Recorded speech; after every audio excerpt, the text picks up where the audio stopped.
Welcome to Energy is Currency, hosted by myself, Alexis Williams, MBA. I am a business consultant, I'm a serial entrepreneur, I'm a hair loss practitioner, yoga instructor, blah, blah, blah, blah, blah. I'm all things to all people. And one thing I know for sure is that your energy equals your currency. So today we are going to get into knowledge and identities and how you think of yourself and how you think of yourself as it relates to your business. So, how you doing? What's up with you? How you feeling? It's springtime. It's crazy outside. One day it's winter, one day it's summer. Either way, it's all good. And as we're transitioning through the seasons, it's imperative to transition with your business and with your personal life as well. So this is the perfect time for spring cleaning. That's why it's called spring cleaning. And checking that inventory of what you have around you. But also, take this time to figure out what's inside of you. What's going on in your mind? What identities are you processing? What's going on with you? So, the first thing I want to get into is, like I keep saying, identity. Identity is so important. Identity is anything that resonates with you or feels like encompasses who you are and who you want to be associated with, these characteristics or people or whatever it can be. Your identity is who you are, essentially.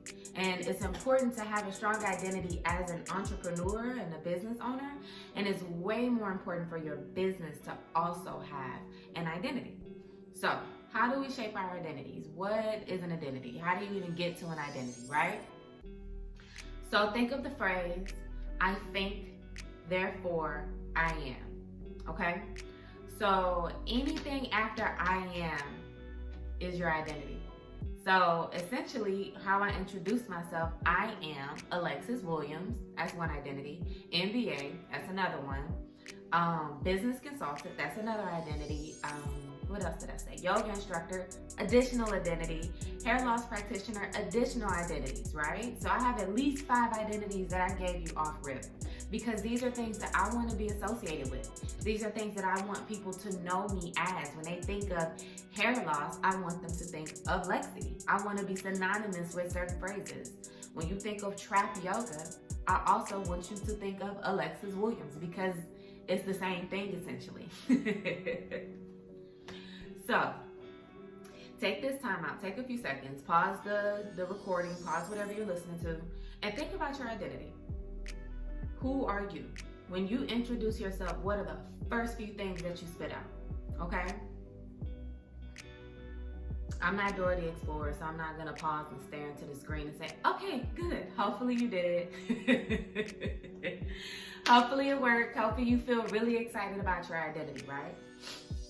But I want you to check yourself. This is where that spring cleaning, that personal inventory comes in. Not all of our identities are positive. Not all of the things that are a part of our dominant representation are positive. So when you're introducing yourself, do you send out all of the negative stuff first? I'm trying to find something negative to say about myself. Oh, y'all know I'm poor and broke. That's who I am. That's an identity. When you're saying I am poor and broke, you're establishing an identity for yourself. So think of ways that you can shift it. I remember a friend of mine, he and I were chatting a while ago, and we were talking about like elevator pitches. The best way to describe yourself, the best way to get people to buy into you within the first few seconds. And my suggestion was tell them the best parts first. So in his case, he was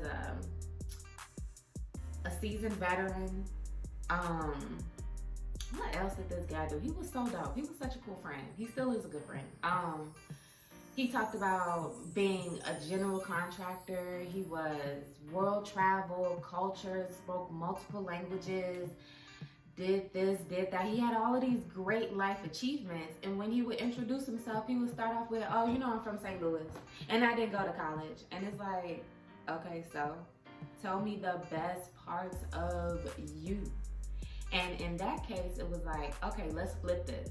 When you introduce yourself as the most dope part of yourself. What do you identify with internally that you feel is amazing? For me, it's being a yoga instructor. That's not a profit project for me. That's a passion project. And I'm excited to do it. I'm excited to share yoga and share energy and share this amazing emotional maturity that I've gained from my practice. So when I introduce people and I say, oh yeah, I'm a yoga instructor, it's because I want them to know that I have that identity. I want that to resonate, that she is calm and she is peaceful and she's flexible with her body and her mind and her energy. She can take care of herself, right? And she got some fire abs, because yoga will give you fire abs. But I want people to identify me with the things that I'm excited about. And as you continue to develop your brand, your personality, your lifestyle, your purpose, the things you identify with have to resonate. Which means that you gotta go through all of those areas of your life that you negatively resonate with. Like when you watch these Lifetime movies and you're ready to cry because what you're seeing on TV resonates with a sad part of yourself. That's creating an identity even in that moment. Oh, I identify with Lifetime movies and sadness and whatever, girl. I can't watch Lifetime. It drives me crazy. But check your identity. Check how you think about yourself. Check how you present yourself, because there are so many opportunities for growth there. There are so many opportunities to reshape your language with positive phrases that allow you to grow still. So if you're telling everybody, I'm broke, I can't make money, okay, cool. You absolutely are broke and you absolutely will not make money. I agree. However, if you flip that into, I am learning more about financial management, I am building my portfolio, I'm building my wealth, I'm building all of these things, it gives you time to grow. It eliminates this brokenness that we all too often associate with, and it allows you opportunities to be something better than what you even thought you were. So I beg you, check your language. How do you talk to yourself? How are you phrasing yourself? How are you presenting yourself? Because this is the thing. As a yoga instructor and a person who really values meditation and like introspection, things like that, I don't want to meet the negative parts of you first. I'm going to be real honest. I don't want to hear your negative despondence. I don't want you to introduce yourself as I'm divorced, or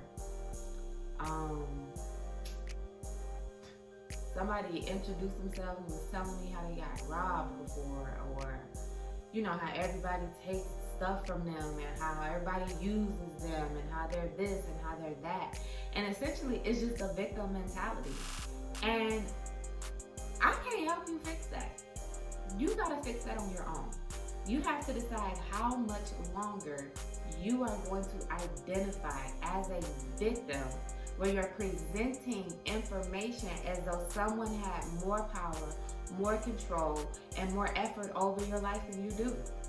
And it's okay if you experience moments in your life where that was the case. But check this. Even though you experienced it, doesn't mean it has to dominate your identity. It doesn't mean that for the rest of your life you gotta wear the scarlet letter on your chest that says, I'm a victim, I'm broken, I've been this happened to me. All of these bad things, you don't have to identify with it. Especially if you're not getting a check off of it. Because there are a lot of times where we want to know this information. Oprah Show, Ariana Van Zant, Steve Harvey, Dr. Phil, Dr. Oz. It's so many opportunities where that actually works. Let me tell you where it don't work when you're trying to grow your business. Unless you are using that negative image of yourself to create solutions and new opportunities. And even then, that's a transition. Even then, you're using an experience. You're not creating an identity to do something different with your life. So, that's that on that. That's how I feel about that. That's what I want you to know from that. Check how you identify with yourself. If you always say, I'm lazy, I'm stupid, I'm all over the place, I ain't got my shit together, I ain't this, I ain't that, trust and believe the universe and everybody around you will believe that. I don't know what to tell you unless you tell yourself different. So that's that on that. Speaking of identity, as a business, you have to have what's called a mission and a vision statement. And I don't care if it's only one person working for you, which might also be yourself, or if you have more than 500 people working for you, I don't care. Have a mission and a vision statement, because that will help to shape your business identity as it evolves, okay? And it creates competitive advantage when you have your vision and your mission statement, because these two things, you have to share your competitive advantage. Let me go back for a second. Your competitive advantage is what separates you from every other business doing the exact same thing that you are. We are past the point of inventing the wheel. And unless you are like Elon Musk, innovative, you're not creating the wheel here either. You're just refining it. Hey, Minion. I'm a cat lady, y'all. You just gotta bear with me for a second. So even within these spaces, you have to identify how you want your business to evolve, how you want your business to grow, how you want the public to view you when they're making the decision between going to, like for instance, when people are making a decision between going to Target or Walmart or Kroger or Publix or CVS or Walgreens or Rite Aid, whatever. All of these businesses essentially sell the same things. You know, you can buy a roll of tissue at all of those locations, right? It is the competitive advantage in their business modeling that makes each one of those entities different. It's their vision and their mission that helps to evolve the structure of their business that makes their business different. I'm asking you to work on your mission and your vision. And this goes beyond just business. I would even say have this for your personal self. What's your personal mission? What's your personal vision? What do you see yourself growing into, right? So I want to give you a couple examples of mission and visions that I really like. And I want you to notice a couple things. So my favorite one is by Southwest Airlines. Y'all, I love Southwest Airlines. Listen, competitively priced, easy to navigate their websites and apps. You get 2 bags for free. Like, for real, that really counts. Especially as a hair loss practitioner, hairstylist, traveling, doing hair, I need 2 free bags. Just those little things, right? Their competitive advantages, they wanted to give you the most value for the money that you're spending. Okay, Delta might be different. We know Spirit Airlines is different. Spirit Airlines is a low-cost provider. That's it. You gotta bring your own seat, your own belt. You gotta pay to bring it on the flight. You gotta pay to get it off the flight. You may have to fly the flight yourself. Spirit Airlines built their model on giving people the lowest prices possible. And they mean it. And on the opposite side, Delta is like, yo, we're premium, baby. You get to charge your phone. You get to watch whatever movies you want. All the seats are comfortable. You get options financially. You get to do whatever you want, but you're going to pay for them bags. Okay. So back to the mission statement. So this is what the mission statement is. Listen to this. To become the world's most loved, most flown, and most profitable airline. So remember how I was talking about identity. And everything that you say I am to, you will become, right? So they said they want to become the world's most loved. So most loved airline. So they built their logos with a heart on it. So you start to experience that emotional connection immediately, just recognizing their brand. To become the most flown. Listen, during the pandemic last year, Southwest was doing numbers. And for $30 per flight, they were basically giving flights away because they wanted to make sure that they maintained their most flown positioning in the market. And then a most profitable airline. When people see value, they become loyal to it. I'm gonna repeat that. When people see value, they become loyal to it. So whether you are a hairstylist, a physical trainer, a chef, if someone values what you do, if you create value through your business, people will become loyal to it. That's why I was flying during the pandemic safely with my mask on, with the separated seats, because I'm loyal to Southwest more than I am to any other airline, and that's okay. They, if nothing else, achieve their mission with little old me, and that's wonderful. Okay, let's check out another one. And that was just their mission statement. They didn't share their vision. This one is really dope. It's by a company called Bulletproof, and they're more of an online digital supplement company. So listen to this. To help people perform better, think faster, and live better using a proven blend of ancient knowledge and brand new technology, tempered by research and science, and measured results from our customers, top athletes, and medical professionals.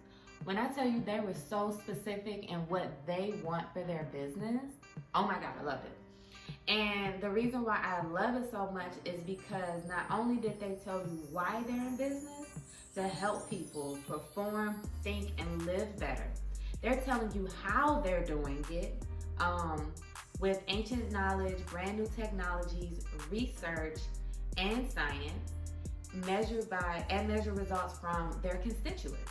So they're telling you why we're doing this. We're doing this because we want people to live better. And we're gonna do this using this, and this. So that's an easy way to set up your own vision statement. What is it what impact, what value do you want to bring to your clients, to your customers, to your constituents, to your life and yourself? And how are you gonna do it? Because if you haven't figured out why or how, trust me, you're just running a rat race with everybody else, aimlessly running for the next meal. So I encourage you, take this time to get still. Figure out who you are as a business. Figure out who you want to be and want to become. And trust me, as you identify these things, the path to achieving them becomes so much clearer, so much easier, so much more attainable, because now you know what you want. And when you know what you want, the universe is able to support that endeavor, or God, or whomever you worship, whatever your religious process is, whatever your spirituality resonates with, it will become full circle because you're focused on it as well. So I'm gonna leave you guys with that. The next thing I want to talk about.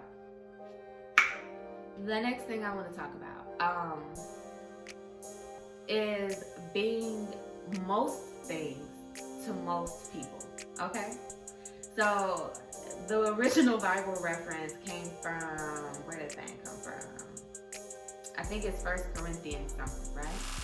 And in this scripture, it talked about being all things to all people. So when you're with the sick and the afflicted and the poor, to have that same level of compassion and movement for them and to experience their perspective in their world, right? And when you're around, the upper crust and whatever, learning how to code switch to adapt to each environment. And as a business, this is important because you're gonna have your target audience. You're gonna have a group of people that you know you wanna sell to when this works. You build value, they love the value, we're loyal, boom, everything is great. But aren't there more opportunities to scale your business and grow? Aren't there more opportunities to say, hey, I wanna do more?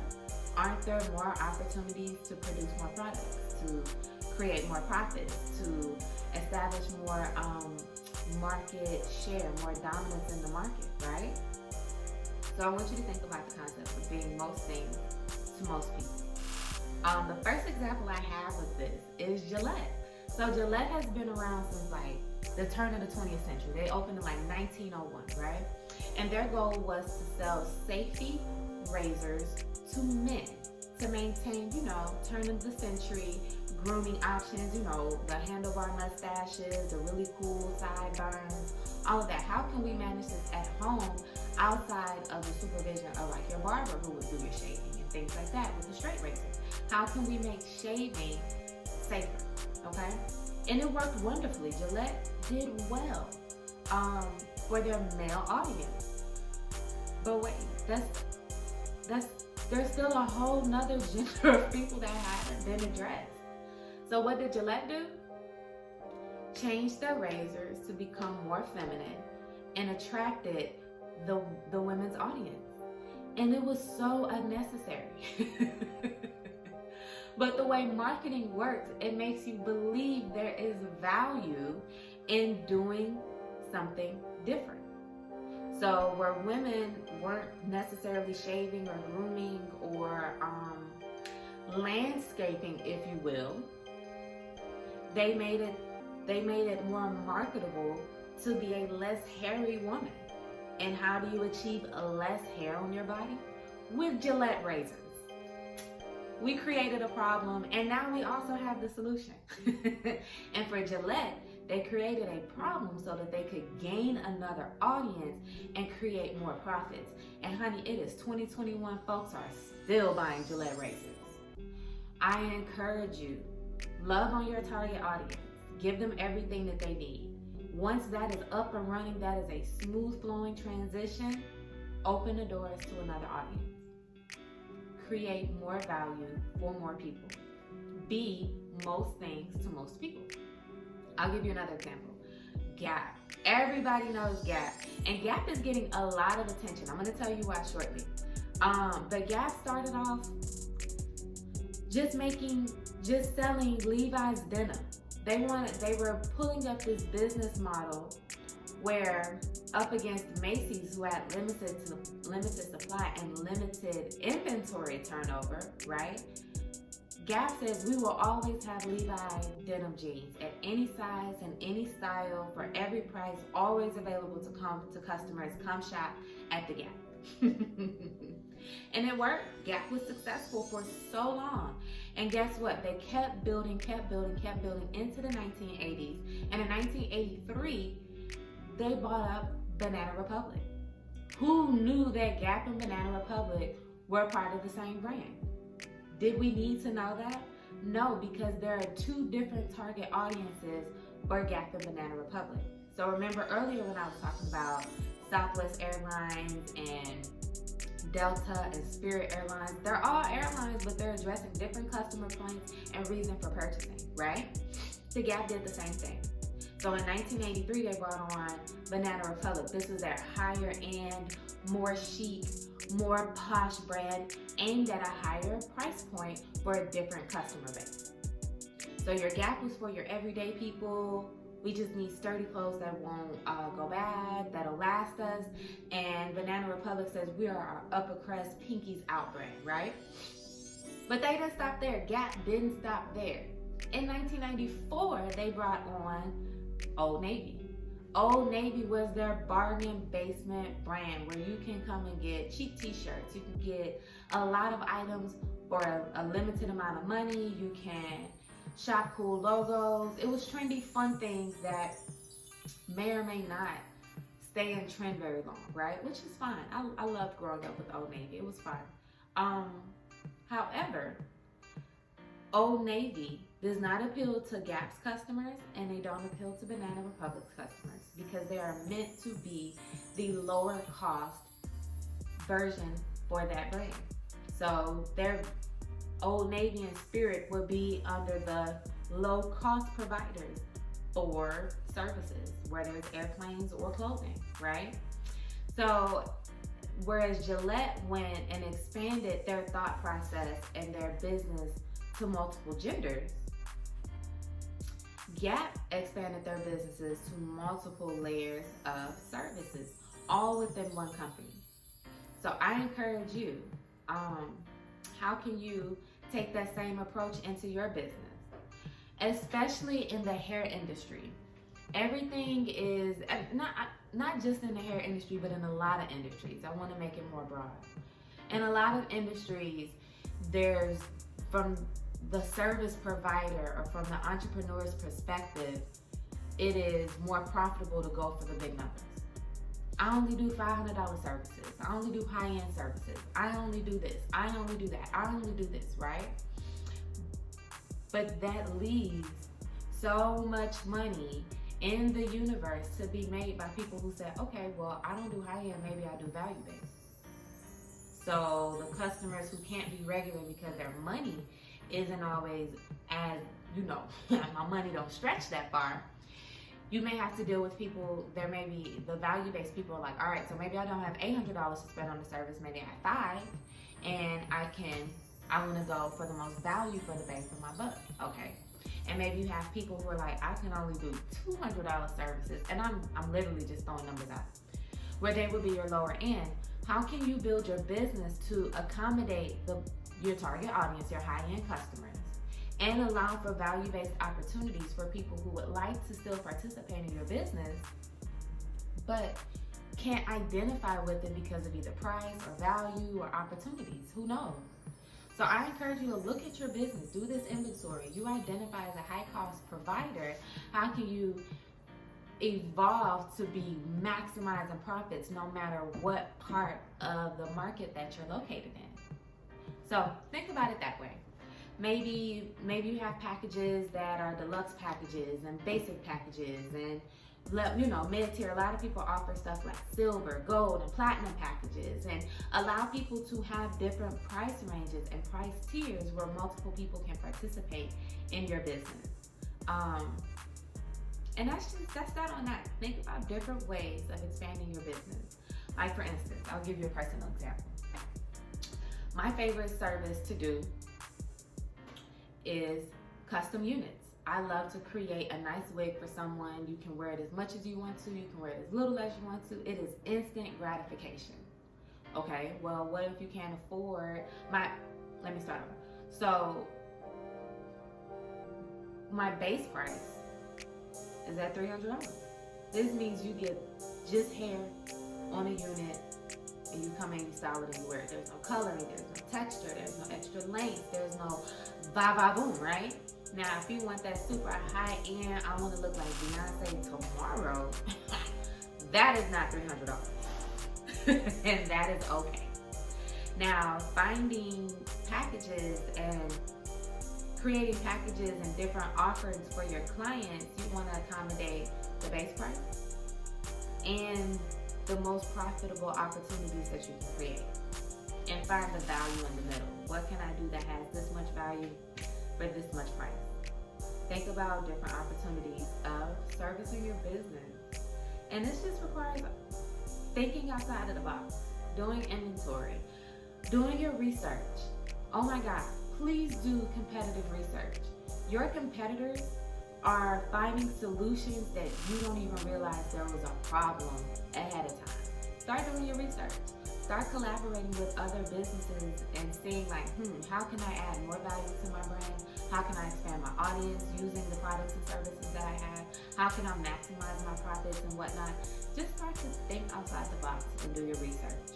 Now, if you need support with that, let a player know. Like I said, I am a business consultant, and it's my goal to bring people knowledge about how to run their businesses as best as they can, and to inspire and empower them to making the best business decisions that they can. So whenever you want to learn more, hit me up. You can always reach out to blushbizonline.com and find out more information on how to create profitable strategies for your business.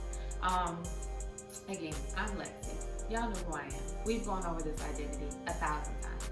And if you'd like to learn more about energy is currency, or my yoga, or my hair loss practitioner endeavors, please visit on Instagram at nba.lexi, Lexi.show.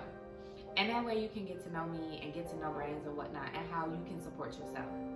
Stay inspired, stay true. Listen to all the episodes of Energy is Currency on Instagram or YouTube or wherever you stream at Energy is Currency Pod on Instagram if you want to watch it on the go. I love talking to you. I hope that your day is amazing. Know that energy is currency. So how you manage yourself is how you manage your profits. Take good care of yourself. Love y'all. Until next time.